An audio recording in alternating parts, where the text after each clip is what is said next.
Good morning, this is Lainey from Camp Joy Farms. I woke up today and it is super windy outside. I went outside to check a couple of things a while ago and the wind just about took me away. We have had that a lot here lately. Now, a lot of times it's windy at my house, even if it doesn't appear to be windy at other people's houses around here, because I have no trees really to break the wind around my house. I have a few across the road on somebody else's property.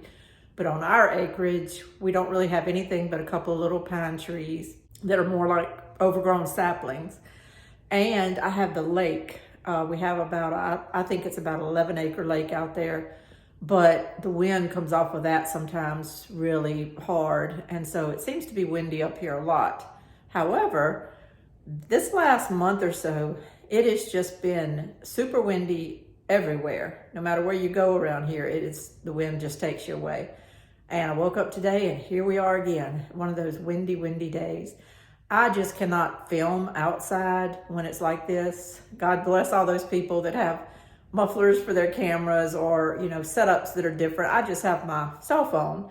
That's what I'm using right now. So I just use my cell phone. It's easier for me to do. I can put it in my pocket, take it with me wherever I go around my property. It's just a lot easier.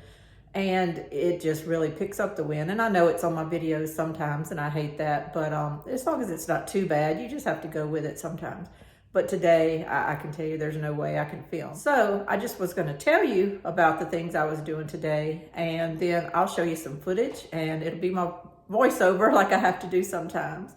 Today, my big goal this morning is to hill up my corn. My candy corn that is in the lower garden is growing really good. It's growing good. And when corn gets to be about 8 inches tall or so, you kind of want to come through there with your second dose of fertilizer. I'll put some triple 13 along the base of the corn. And then you take some dirt from either one side or both sides and kind of hill it up. And that also puts some extra dirt around the base of the corn to keep it from blowing over easily when it's windy. And I think I showed you on my last video that I did have some corn kind of blow a little bit the other day. It didn't blow it over. The roots weren't showing or anything, but it kind of tipped it a little bit, kind of was leaning. And a lot of times if you can just leave it, and when the sun comes out, the sun will just kind of beam on it a while and it'll start reaching for the sun and stand back up. That's just one of those miracles of nature.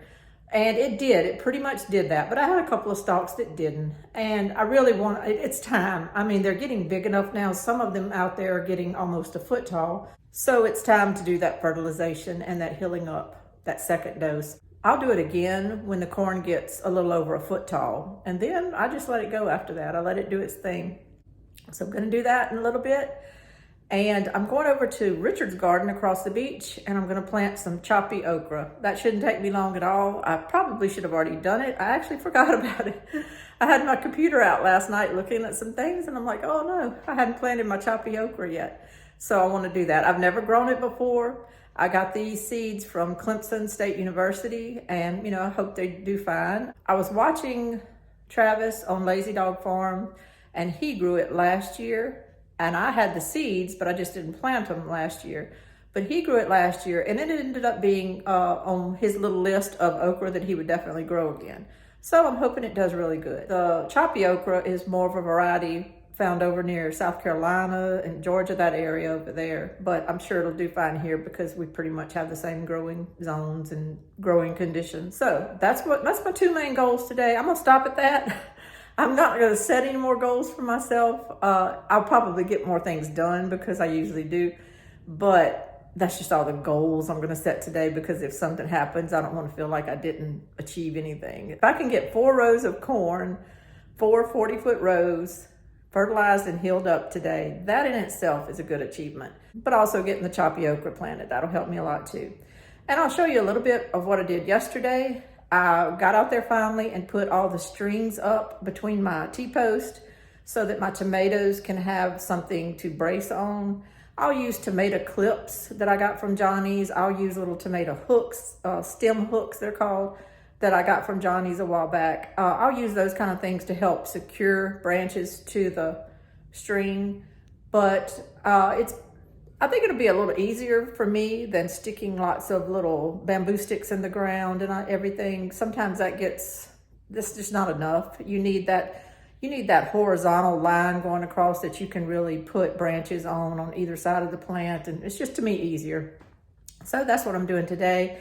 I got all of my tomatoes trimmed up yesterday. It's kind of like giving your puppy a haircut. You know, it just makes them look so skinny, and but they needed it. I've kind of gotten to where I'm not scared to do that anymore. Used to, when I first got tomato plants, I didn't want to touch them. And then I got used to, over time, of knowing which branches that they really don't need, which branches are not going to put off buds or anything. And I've gotten a little bit better at knowing what the original trunk line is, and anything to the sides of that can sometimes go.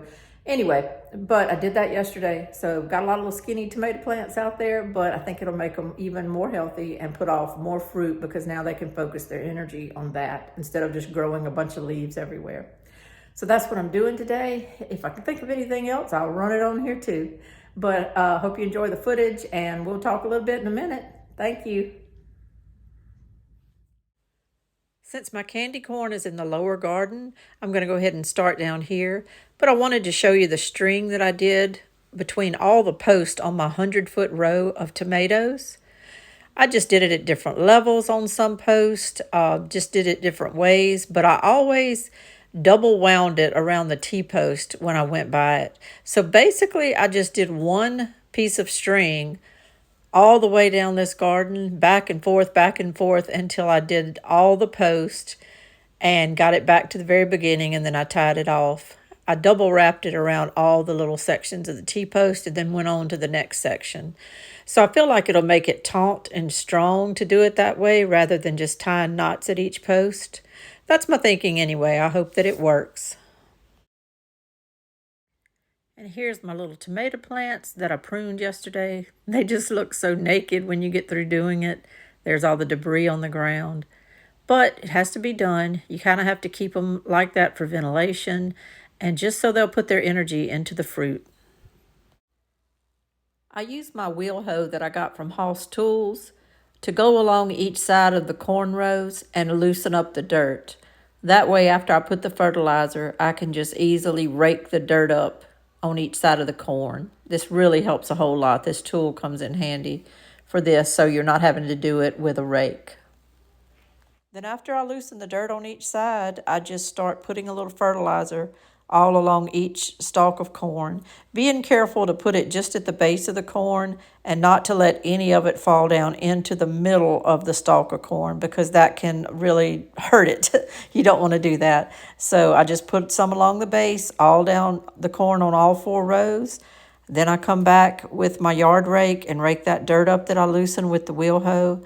And that's it. That's pretty much the process of hilling up your corn. I'll do it again after the corn gets over a foot tall and really starts taking off growing. And then I just back away, and that's all I have to do to it. To me, I love all my plants. Believe me, I do.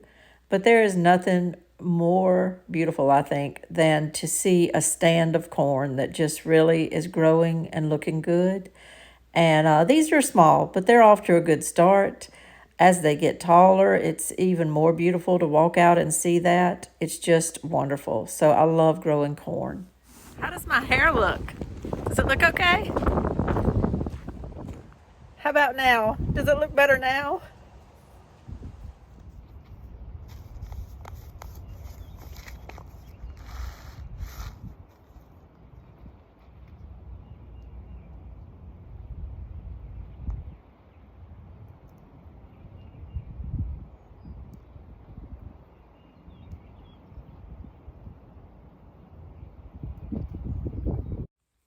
I decided to plant some Ford Hook lima beans on the same row that I'm planting some Ford Hook Gem cantaloupes, because there's going to be a lot of spacing between the cantaloupes. So anyway, I did that last week, and I looked down today and they're all coming up. They're so beautiful. They're coming up right now, so I'm so excited about that. So I'm going to have some lima beans. I've never grown the Ford Hook variety before, so I look forward to seeing how they produce. Woo! Got her done. now that that's over with, I think I'm going to check on my husband. Then we might run a couple of errands. That's usually what we do during the middle of the day like this. It gets him out of the house a little bit. Plus, I always need to go to the post office. Always could use something from the store. So we usually run just to get out of the house for a few minutes. And then I'm coming back, and I think I'm going to work on things this evening. Well, I may come back out here and do a few things outside while it's pretty. But I may work on some things in the house later, such as starting to make little price tags and signs for my baskets and for my little store. Things like that I don't want to have to just do at the last minute. I'm not going to necessarily put a price on things, but I could go ahead and cut out some little signage and go ahead and write the names of the varieties on there. And then if the crop comes in good and if everything's going good and I'm able to offer it for sale, I'll already kind of have a lot of that stuff thought out and done. Those are some of the things that just can kind of bind you up at the end, worrying about running out and getting poster board or something to make signs on at the last minute. But maybe just go ahead and do it now. Think about it now. Those are just the kind of things that go through my mind all the time. But anyway, this is Lainey from Camp Joy Farms. It's just a simple video today just to kind of show you work, just boring old work that goes into things. Today is Wednesday, April 20th. So we're getting closer and closer to May. It's coming around. And once May hits, I should start having some things producing and getting ready to sell. So it's getting exciting. I'm optimistic, but I'm always watching. Because around here, to be honest with you, we can fall victim to tropical storms, hurricanes, things like that. Usually, lately, the last few years, we don't get as much of that until late summer, going into August and September. So hopefully this spring will be okay, but you never can tell. So it's like the old saying, don't count your chickens before they hatch. You can just do all the work, do the best you can, and just see how it rolls in the end. So thank you for watching me. I appreciate it. If you like my channel, please subscribe to it and tell your friends, and hit the like button if you would. It all helps to grow my account on YouTube, and I'd like to be here and do this for quite a while. I appreciate it. Thank you so much. Bye-bye.